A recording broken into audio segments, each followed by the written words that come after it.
Iron Man 159. This is an issue I got recently because I was sold on the idea of Iron Man fighting the bad guy on this cover. Devil, the Fantastic Force enemy. Iron Man is going to fight him. I thought that was a good matchup. Iron Man versus Alchemy. Good idea. And the cover itself is a good one too. The cover and the interiors are by Paul Smith, our famous ginger comedian from Liverpool who plays stadiums and arenas somehow, despite not doing any jokes and only ever asking people in the crowds how their day's been. What I didn't realise about this issue when I got it was that this is a fill-in one written by Slurms McKenzie. So I put off reviewing this for a few weeks because I didn't want my channel to become a Slurms McKenzie promotional campaign. Something is wrong with Iron Man's chin on this splash page, but I didn't quite know how to say what. And on the topic of the art, the way that Iron Man is depicted on this page makes me think this could possibly be a repurposed Black Star fill-in story. But I think the only reason I even considered that is because the last fill-in issue on Iron Man before this one, issue 157, that one was a Black Star story where they redrew it with Iron Man replacing Black Star. On this page, the way Iron Man flies around, it is far more accurate to Black Star's mode of flight than Iron Man's. But realistically, the story and everything else that follows doesn't work as a Black Star story after that. I suppose it was only Paul Smith drawing Iron Man's flight in a different style than we are used to seeing it, because even Black Star vs. Devil is nowhere near as enticing as Iron Man vs. Devil.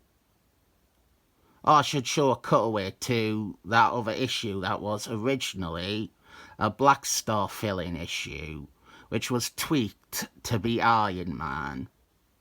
You can find some of the original pencils online with Black Star still there. Our Iron Man in this issue is Robert Downton Abbey Jr., which I point out as we are only 10 issues away from Rhodey Rhodes taking over the identity and becoming the main Iron Man for a few years. I always say how Rhodey Rhodes is my preference. I think he is a much better character and a much better Iron Man than Robert Downton Abbey Jr. is. But for this story, I do think for this story, you need Robert Downton Abbey Jr. to best explore some of the ideas presented by having Iron Man fight Devil. At its core, we have science versus magic. Rhodey Rhodes wouldn't be a good representation of the science part outside of the armour he would be wearing. There is a mysterious janitor working for Robert Downton Abbey Jr. Industries, and his name is Albedo. And that is a very unusual name, wouldn't you agree? It feels like a name that you would only take if it was an anagram of your costumed identity. Although since I call the character Devil, I guess his name would be Ed Lee the Fifth. Roman numeral being V, that would be the V in Devil. This is still the days when Marvel would try to tie together the appearances of the bad guys. Like they would not just show up again without any reference to them either dying or being defeated in a specific way in their last showing. If they were turned to stone, for example, then their next story would show them breaking out from the stone. In this case, we are calling back to one of Jason Byrne's very first issues on Fantastic Force, issue 232, which is incorrectly identified as 236 in the footnote. In that, the team fought Devil, and Doctor Strange joined them in battle. Doctor Strange, he used magic to remove Devil as a threat. He gave him magic amnesia and transformed them into this schlubby janitor. A very unethical and never once successful approach to dealing with bad guys in comics. Now though, Devil has awoken. Using his powers, Devil takes control of the chemical research lab, and he transforms it into his own personal playpen to create deadly potions and new toxins. There is a lot of box ticking here. We are gunning down a list of story beats and expectations, but it is doing it well enough.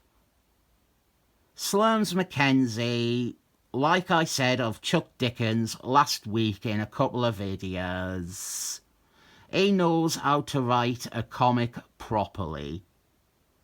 He knows at what point to do what part.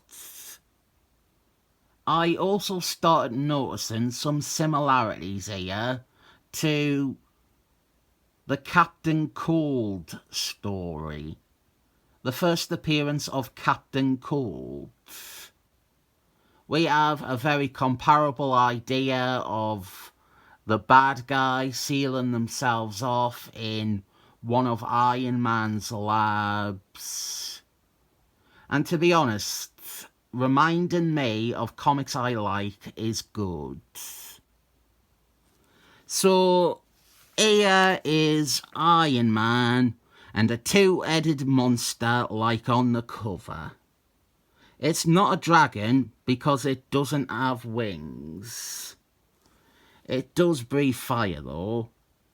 This beastie made the cover, but he is quickly exposed as not even being real. It is just something that Devil conjured up. On the topic of Captain Cold, Devil freezes Iron Man here. When Captain Cold did it, it was a cliffhanger to end the issue on. When Devil does it, Iron Man just breaks free fast. This is a really enjoyable story. This is the sort of fill-in issue I admire. We have a decent villain, a decent story, a decent creative team even. I imagine that other fill-in issue, the one that was a Black Star story where they replaced Black Star with Iron Man, I imagine that is a rather rotten fill-in issue, down to it not being written or planned at all as an Iron Man story. This, on the other hand, this is a good enough Iron Man story that calling it a fill-in seems unfair. Again, I feel a need to ask why Marvel stopped giving Slurms McKenzie books to write. He was clearly talented. He wrote good comics. And he even wrote some of the most seminal Daredevil issues. Did they, like most readers, forget that he was writing the first year of Hank Miller Daredevil? They never use his name on trade paperback collections or omnibuses of that run. He is, quite honestly, maybe the most underrated writer in the entire field of comics. Hank Miller would never have gotten to do half the stuff he did on Daredevil without Slurms McKenzie writing the first batch of issues and helping cultivate Hank Miller into what he became. Now, here is the big set piece that I am amazed they didn't put on the cover. Devil brings Iron Man's hard armours to life to fight him. And this is an amazing sequence. A great idea, executed well by both writer and artist. And it came as a total surprise to me, since it wasn't on the cover. These 2 pages in general are terrific stuff. This is such a good story. And we have a very brief guest appearance from Fantastic Force at the end, tying things up into a neat little package. We even end on a corny sitcom-style joke about Iron Man's secret identity. The only thing that could make this any better is someone spending their time writing a letter into Marvel claiming to be Rod Stewart, and all they have sent in are lyrics to one of his songs. This is one of the best fill-in issues I have ever read. I do not have any reservations about claiming that. Big recommend for this. It's fun and it's crafted perfectly. This might have been one of the last things that Slurms McKenzie wrote for Marvel. And at least we can say he went out on a high. 7 thumbs up, definitely.